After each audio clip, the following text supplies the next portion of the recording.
बिस्मिल्लाहिर्रहमानिर्रहीम।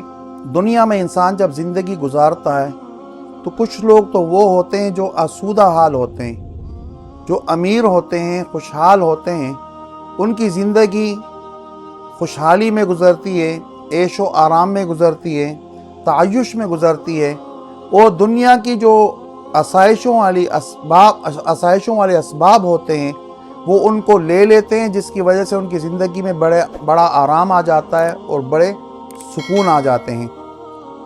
इसके बरखिलाफ़ एक गरीब आदमी जब होता है, तंग दस्त होता है, उसके पास खाने के पैसे तक नहीं होते, उसकी ज़िंदगी इस शख्स के मुकाबले में तंग दस्ती में गुज़रती है, परेशानी में गुज़रती है, तकलीफ़ में गुज़रती है और हर वक्त वो बेचारा परेशान रहता है।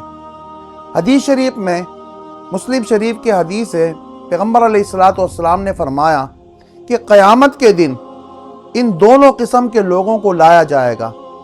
एक वो इंसान होगा जिसने पूरी ज़िंदगी दुनिया के अंदर ऐशो आराम में गुजारी होगी और उसको ज़र्रा बराबर तकलीफ़ नहीं मिली होगी।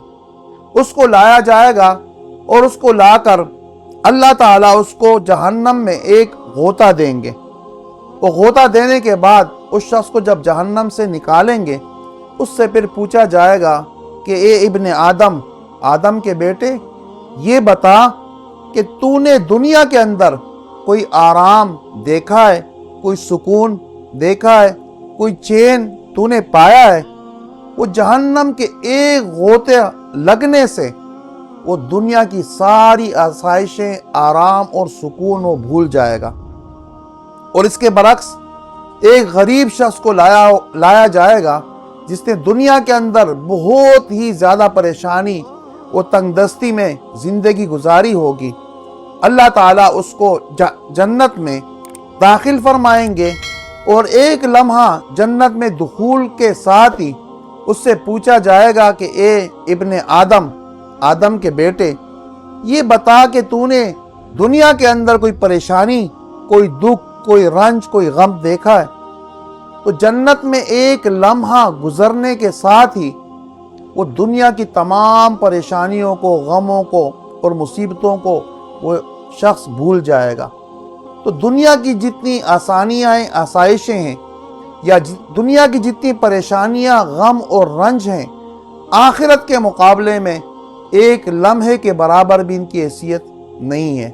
तायुश में, ऐश व आराम में ज़िंदगी गुजारने वाला जहन्नम के एक सेकंड के अंदर उस तमाम दुनिया के ऐश व आराम को भूल जाएगा और दुनिया के अंदर तकलीफ़ों में ज़िंदगी गुजारने वाला, अपने रब को राज़ी करने वाला, वो जन्नत में जाने के साथ ही एक ही लम्हे के अंदर दुनिया की वो तमाम परेशानी, गम, दुख और दर्द को भूल जाएगा। तो हमें भी चाहिए कि हम अल्लाह ताला की रज़ामंदी के हुसूल के लिए दुनिया के अंदर इन परेशानियों और तकलीफ़ों से अपने आप को अगर गुजारेंगे तो आखिरत का ऐश व आराम अल्लाह ताला में जन्नत की सूरत में अता फरमाएंगे।